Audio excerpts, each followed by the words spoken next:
But we wanted to break away that to bring you live our race winner, Max. Yes, you got off and running this season. That must be incredibly satisfying. Yeah, I mean, very unexpected. I mean, I thought we were going to have a decent race, but yeah, crazy. I mean, I had a good start, luckily, on that tire. It was a really good launch. And then, of course, I needed a few laps because in the beginning that tire is not bad, what they had.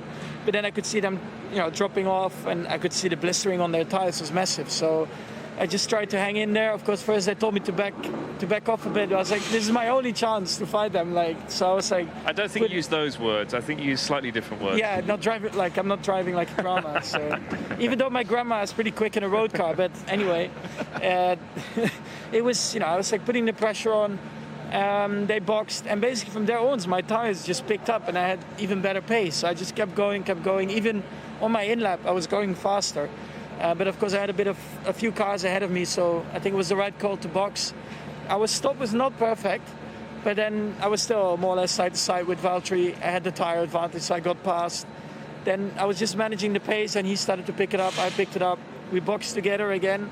And from there on, it was just a question mark of who's going to be the fastest to the line. And I never really had any trouble with my tires. So as soon as Valtteri wanted to accelerate, I was accelerating. And then, of course, at one point they told me Lewis might go to the end. So I had to speed up a bit more. But then quite quickly, it was like over a second I was gaining. So I felt quite comfortable. But then also, he boxed. And then it was about just trying to maintain that and go to the finish. Awesome. Up until this point, I think you've been just aiming for third on the podium, because the Mercedes have been so much quicker. Now you've just beaten them fair and square. It bodes well for the coming races. Yeah, it's very satisfying. I mean, let's say last week we would have won because of their tire blowouts. It's not very satisfying. Okay, it's a win. A win is a win, but it's not very satisfying.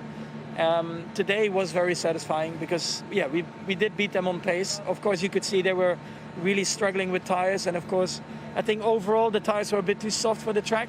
We're not going to see that very often anymore on other tracks, which is a bit of a shame. But yeah, we're going to enjoy today, and then we'll see again what's going to happen in Barcelona. Max, I think we've always discussed that there's potentially a very quick car in there. We saw that today. You were saying early on in the season it's difficult. You have to drive around a few aero issues. Are you getting on top of those? Do you think that the genuine can close the gap on Mercedes? Yes, we can get closer, but we are still also lacking quite a bit of top speed. So in qualifying, I think it will be very hard to be close to them, because once they go to Q2, Q3, they turn it up and they gain like 4, 5 tenths on the straight. So then, it's very hard to fight that. But of course, in the race, they can't really use it as much.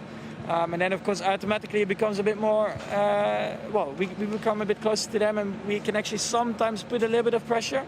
And then a day like today, when they are struggling on tires and we don't have any issues, of course, then you have a chance of winning that race. I've got to let you go. Thank you, Max. I appreciate it. I know that your Dutch fans, the Orange Army, would have loved that one, and we're hoping that they can take the fight to Mercedes over the next few weeks.